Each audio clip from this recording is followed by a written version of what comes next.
So this video isn't going to be interesting for most subscribers, but I'm going to leave it up for a long time because a lot of people in the market for night vision accessories are struggling with this right now. I've got in front of me the Steiner DBAL A3. It's quite a bit of wear on it, quite a few hours by me. And I've got the MAWL-C1 Plus.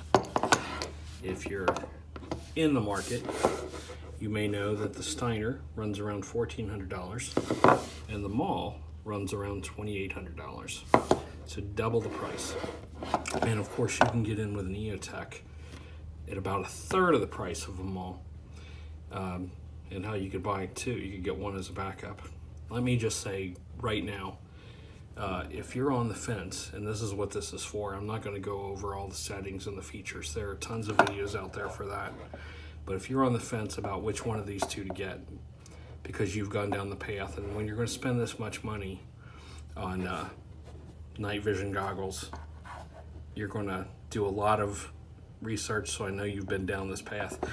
You usually end up at one of these two animals, and I happen to have both. I've had both for about 90 days, and I have switched back and forth. I ran this one for about 30 days before I got this one. That's why there's more wear on this. Let me just say, hands down, these beat the EOTech. There's no comparison. And like I said, you could get 3 EOTechs for the cost of this. But feature-wise, performance-wise, they beat the EOTech. So you're going to get to one of these two. Long story short, the Steiner is perfectly acceptable, works well. The biggest drawback is the controls. So switching back and forth, you've got this knob and you've got your fire button. They are not intuitive. And of course, you've got options to move your fire button, but this clunky box sits on your rifle. Some people put it sideways, most people put it on top, if you've ever seen them. Again, this is from a non-operator. I'm just a regular guy. I've used these things a ton, and this one is clunkier than this one, especially for ergonomics and ease of use. The controls on this one are simpler than the controls on the Steiner. The controls are ergonomically easier to get to. This mounts to your rifle on top like so, hangs down over the edge normally where you'd see a light. And when you're gripping it, you've got your fire buttons that you can set, and you've got your adjuster that you can switch, and you can do all of that with one hand. This one, a lot of times you're having to reach over your rifle to grab this. And what I find is when I'm going from the Steiner to this, the controls are intuitive to me. The memory is intuitive. When I'm going from this to the Steiner, I've got to sit there and think, okay, now which setting does what?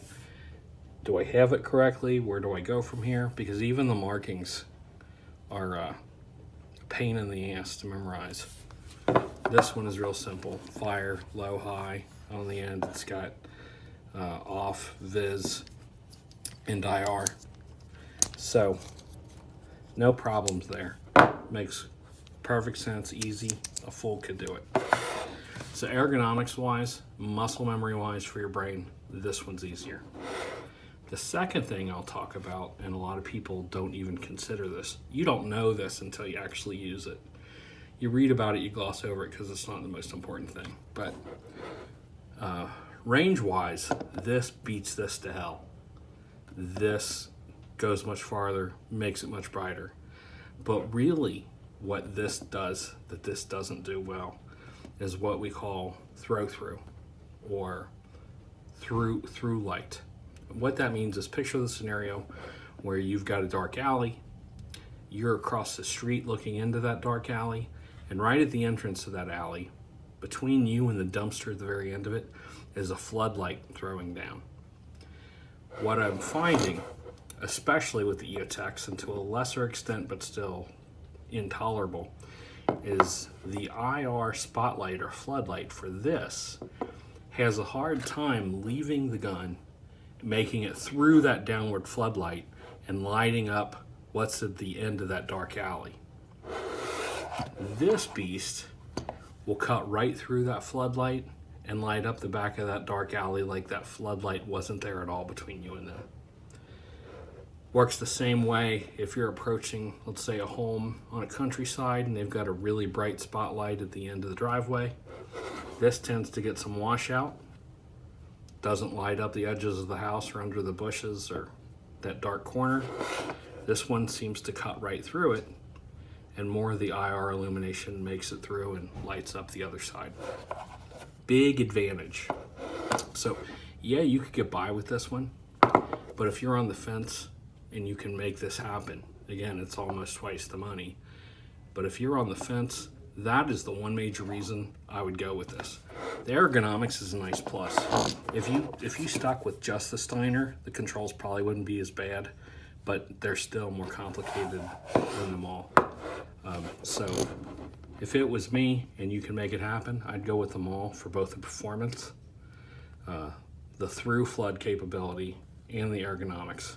It just, all in all, it's a better thought out piece. So that's my 2 cents from a regular guy.